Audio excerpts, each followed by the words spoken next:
तर माझ्या भाजपा पक्षप्रवेशाच्या बातम्या खोट्या असल्याचं अंबादास दानवेंनी म्हटलंय। मी 30 वर्ष जुना शिवसैनिक असून भाजपच्या दलालांकडून खोट्या बातम्या देण्याचं काम सुरू असल्याचं अंबादास दानवे म्हणतात। तर अंबादास दानवेंशी आमचा कुठलाही संपर्क नसल्याचं फडणवीसांनीही म्हटलंय।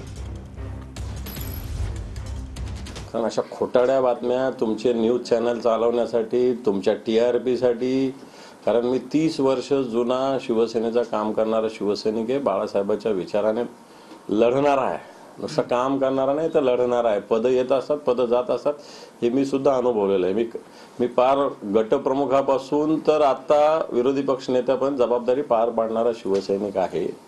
आणि अशा पद्धतीनं मला असं वाटतं राजकीय जीवनाशी खेळ असतात। मला त्याच्यात स्पष्ट सांगायचं आहे की भारतीय जनता पार्टीचे दलाल याच्यामध्ये मोठ्या प्रमाणावर घुसलेले।